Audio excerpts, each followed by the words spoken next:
Because as we know, the people, um, you don't actually need to be rich. You need the experiences. You need the experience of it. I mean, you get two sides. You get, say, billionaires doing their thing. All they think about is money, money, money. All that, right? And people who build a drag car, they just want more horsepower. Because I'm in competition with these other guys with cars, and they just want more horsepower, and they just want to win a race, just so they can brag that they're the fastest. So it's not the elephant in the living room. It is that we are living inside the elephant.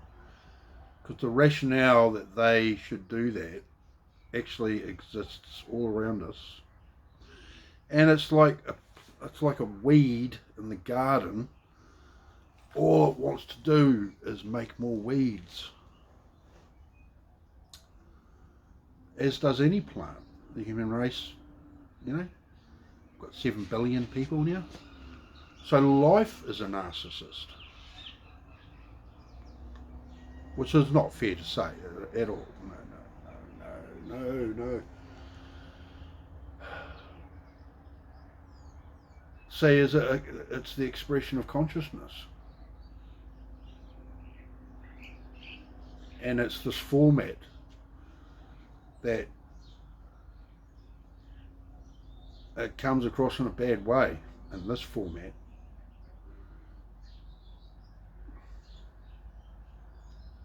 And so if we could only have a memorandum of understanding that consciousness exists, this is the character of consciousness, and that if anyone ever thinks anything's a good idea, it's because they believe it has value because of it is a good expression of consciousness. And so what I'm saying is, if we acknowledge consciousness is real and the compulsion there, the expression of conscious it is the religion of the West. Okay, the value of education and being creative. These are the pillars of consciousness. This is why the West is rich, and everywhere else believes in religion. And that's why they're not rich. They're happy to be poor. They're happy to do nothing all their lives and not be creative and only do those few things and dress really nice. And that's not why the West is rich.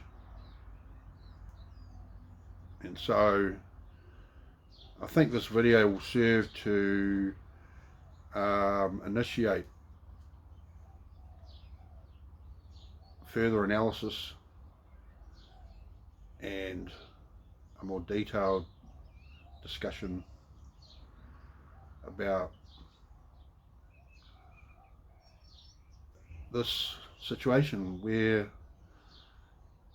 the fight really is between consciousness and anxiety. And so the thing of it is see, that's a political thing. Perceiving it as consciousness and anxiety is a political thing. See, people who believe that anxiety is wisdom, they're still using consciousness as their vehicle. And so this whole, it's a cacophony of events that have a political value to the observer. And our main problem really is that because of the multi-dimensional nature in which consciousness exists,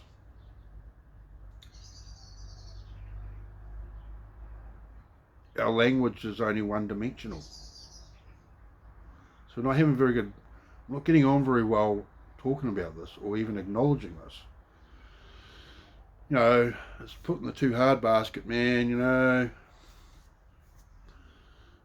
And it's because of that our language is utterly pathetic at communicating about the expression of consciousness, even though that's all we are experiencing and all we are seeing. Everything we're listening to is an expression of consciousness.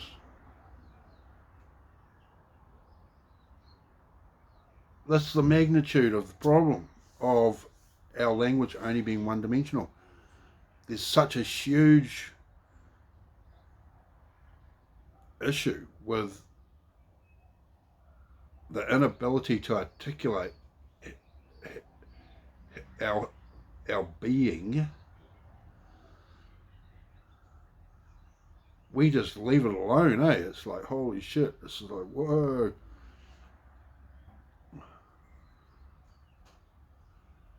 And so this is something, I'm just acknowledging something there, right?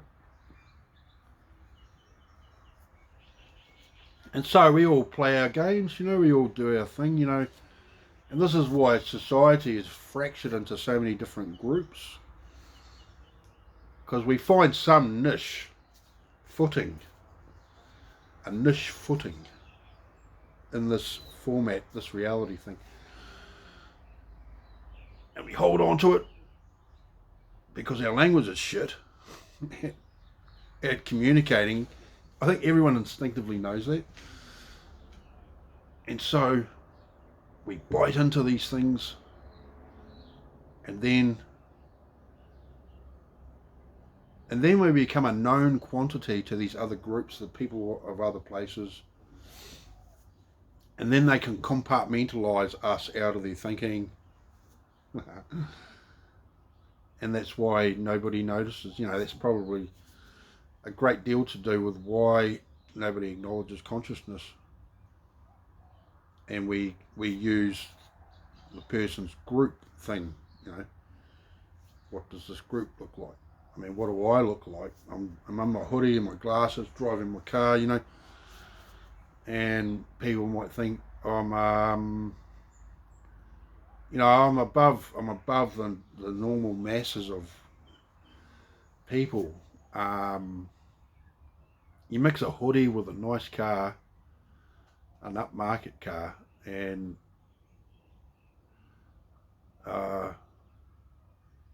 it's not a normal kind of a thing. Anyway, just some thoughts there. But that is the thing. There's so much going on there in that interface between anxiety and consciousness.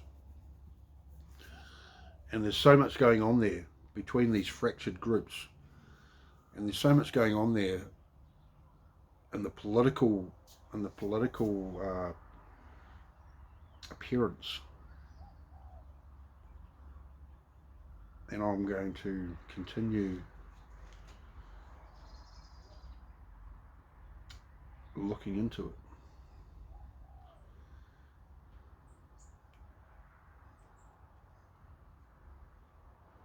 Anyway, it's 50 minutes. Oh my God.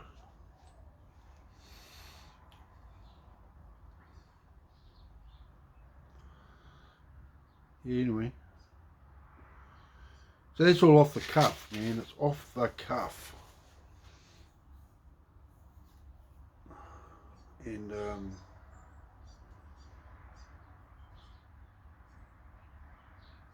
I think we're gonna achieve this. We're gonna do this. We're going to modify our language to suit the expression of consciousness. I believe that is the most worthy of aspirations, and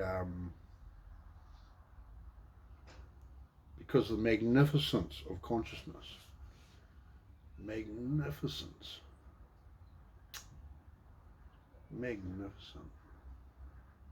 you are magnificent. It's this vehicle of consciousness. I mean, and all of the universe is huge, Huge universe. There's nothing more amazing than a vehicle of consciousness. There's just nothing. Holy crap. Fuck. It's goddamn spectacular, man. It's like, holy shit. Hey, I might have a pie for breakfast. We'll carry this on in the car.